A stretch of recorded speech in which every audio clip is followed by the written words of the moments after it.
Brilliance Audio presents Debt of Loyalty by Christopher G. Nuttall, performed by Lauren Ezzo.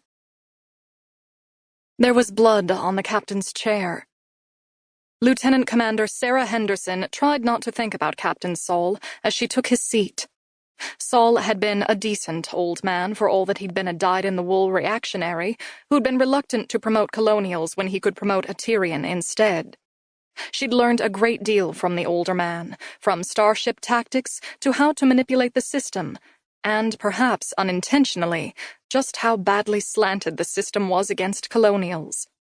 She'd thought when she'd joined the Navy that there would be room for promotion, that she might climb to a command chair of her own. Instead, she'd discovered that most command chairs were reserved for Tyrians.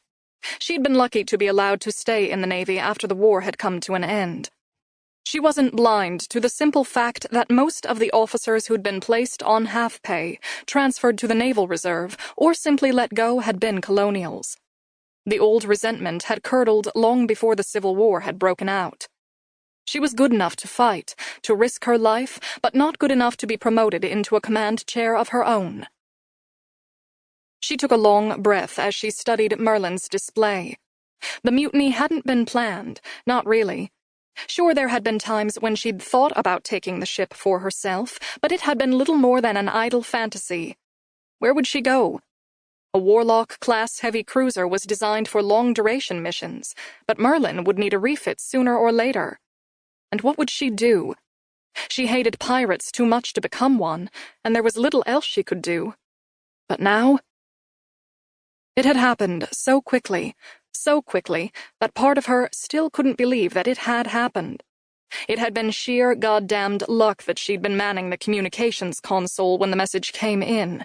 Sheer goddamned luck that she'd been able to copy the message to a datapad and erase all traces from the message stream before Captain Saul or his XO had been able to see it. The orders had been clear and devastating. All colonials, all naval personnel who weren't from Tyre itself, were to be rounded up and held prisoner until they could be transferred to holding facilities on a penal world. Sarah had no idea what had prompted the message, not then, but she'd seen an awful truth in the cold, hard words. She could fight, she could take control of the ship, or she could go tamely to her fate. And my ancestors didn't tame their new home by being tame, she thought. She'd linked up with a dozen others, put together a plan at desperate speed, and taken the ship. The remainder of the crew, Tyrians or colonials she couldn't vet personally, had been put into lockdown, where they would stay until she didn't know.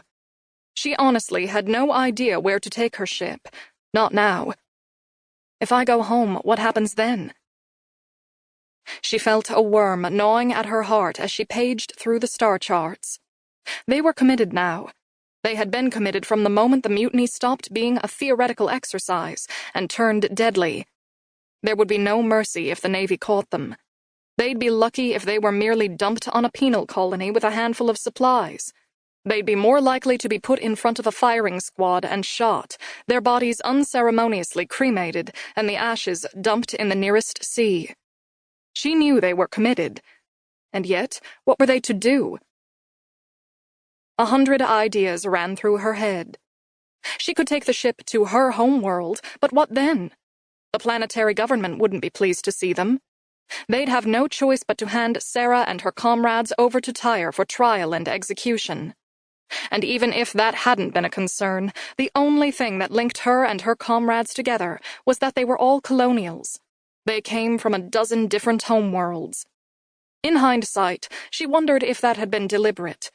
The Navy might have intended to spread its colonial recruits out as thinly as possible, just to keep them from developing any sort of planetary camaraderie. They were united by their dislike and resentment of the Tyrians, but disunited by everything else. No one would agree on where to take the ship if she put it to a vote.